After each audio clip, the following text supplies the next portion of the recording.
Hello दोस्तों, ज्ञान की रफ्तार यूट्यूब चैनल में आप सभी का स्वागत है। आज का जो हमारा टॉपिक है वह इकोनॉमिक्स से संबंधित है।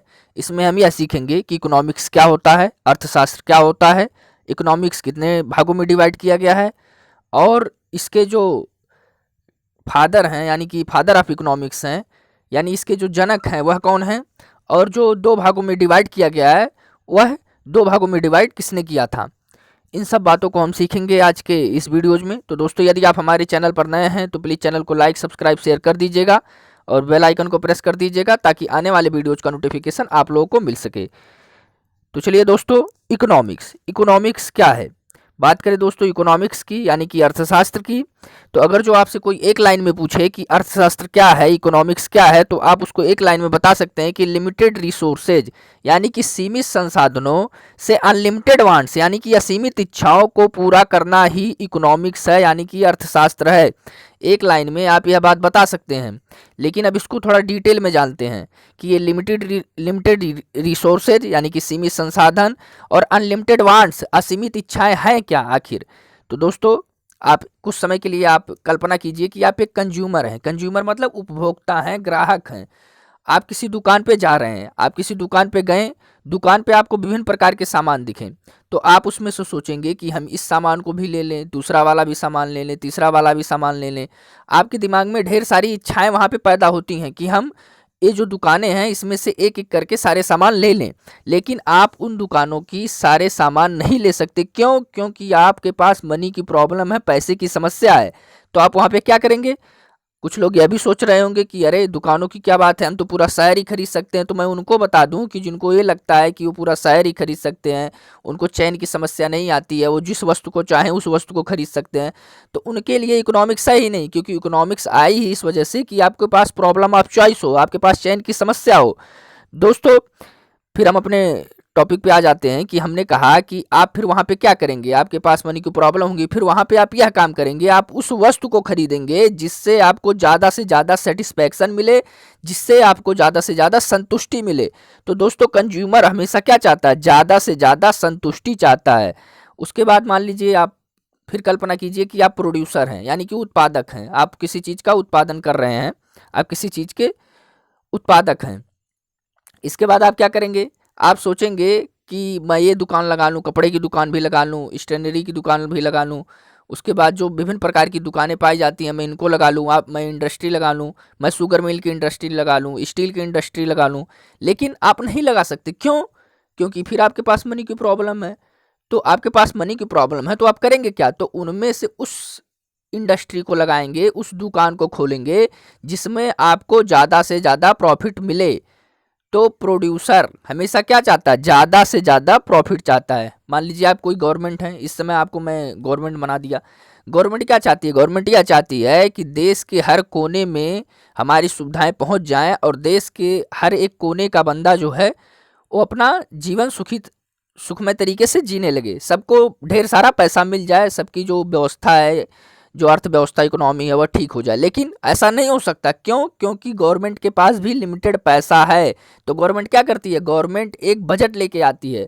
तो गवर्नमेंट सरकार जो होती है वह क्या करती है? एक अच्छा से अच्छा बजट लेके आती है। तो अब इकोनॉमिक्स की डेफिनेशन क्या बनी? आप इन तीनों को जोड़ के समझिए। अब देखिए, ऐसी व्यवस्था बनाई जाए जिससे उपभोक्ता को ज़्यादा से ज़्यादा सेटिस्फैक्शन मिल सके, प्रोड्यूसर को ज़्यादा से ज़्यादा प्रॉफिट मिल सके और गवर्नमेंट का एक अच्छा से अच्छा बजट हो सके। ऐसी व्यवस्था को ही इकोनॉमिक्स कहते हैं यानी कि अर्थशास्त्र कहते हैं।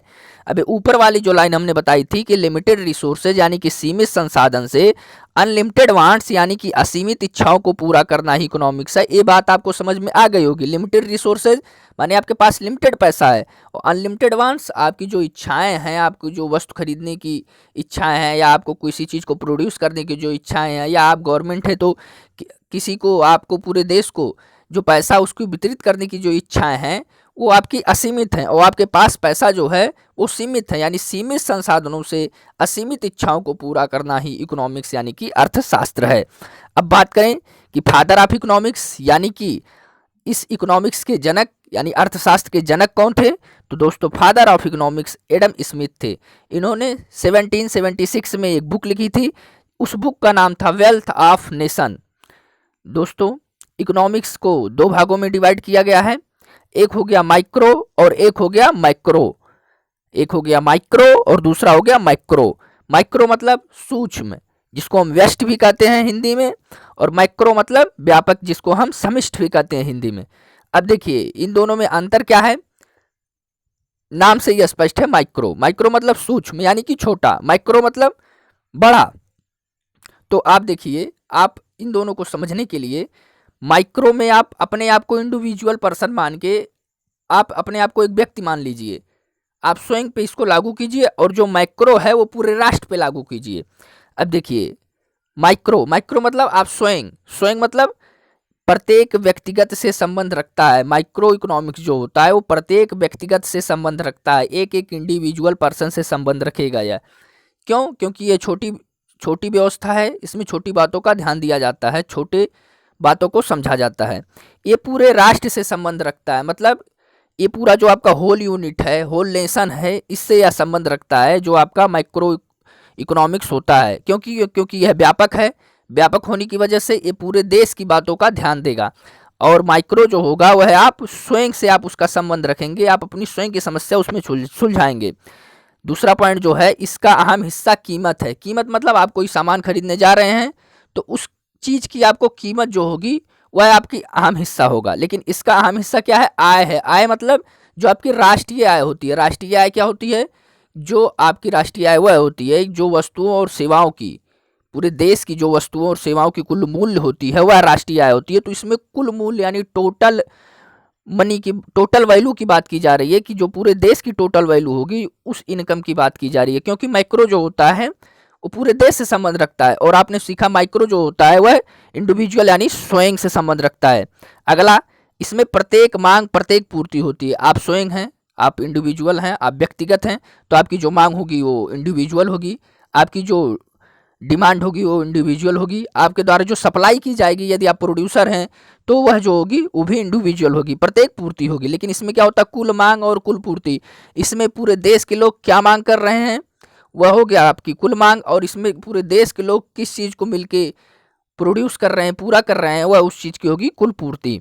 दोस्तों, बात की जाए तो फादर ऑफ इकोनॉमिक्स यानी कि सूक्ष्म अर्थशास्त्र के जनक, तो वो आपके एडम स्मिथ थे। जैसा कि मैंने ऊपर बताया कि जो फादर ऑफ इकोनॉमिक्स थे वही फादर ऑफ माइक्रो इकोनॉमिक्स भी थे। लेकिन फादर ऑफ माइक्रो इकोनॉमिक्स यानी कि व्यापक अर्थशास्त्र के जनक, तो वो आपके जॉन मैनर्ड केनेस थे, जॉन मैनर्ड केनेस दोस्तों। लेकिन इन दोनों को, माइक्रो और माइक्रो को जिसने डिवाइड किया था, सूक्ष्म और व्यापक अर्थशास्त्र को जिसने डिवाइड किया था, वो आपके रैगनर फ्रिश थे, ना कि इन दोनों में से कोई था। वो आपके रैगनर फ्रिश थे जिसने कि माइक्रो और माइक्रो को डिवाइड किया था। 1993 में रैगनर फ्रिच ने अर्थशास्त्र को सूक्ष्म और व्यापक में बांटा था। बांटा तो इन्होंने था 1993 में, लेकिन इसके जो फादर हैं माइक्रो के और माइक्रो के, ये अलग अलग हैं। बांटा रैगनर फ्रिच ने था, और माइक्रो इकोनॉमिक्स के जो जनक थे वो एडम स्मिथ थे, और माइक्रो इकोनॉमिक्स के जो जनक थे वो जॉन मैनर्ड केनेस थे। तो उम्मीद है दोस्तों कि यह जो वीडियो है वो आप लोगों को पसंद आया होगा। यदि पसंद आया है तो प्लीज़ चैनल को लाइक, सब्सक्राइब, शेयर कर दीजिएगा, और बेल आइकन को प्रेस कर दीजिएगा ताकि आने वाली वीडियोज़ का नोटिफिकेशन आप लोगों को मिल सके। आपको इस वीडियो का यदि PDF चाहिए तो आप मेरे टेलीग्राम चैनल पर ज्वाइन कर सकते हैं।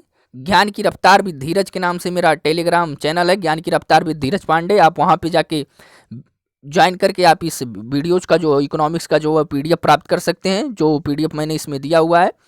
और वैसे भी आप मेरे डिस्क्रिप्शन बॉक्स में जाके मेरे ज्ञान की रफ्तार with Dheeraj Pandey Telegram channel को ज्वाइन कर सकते हैं।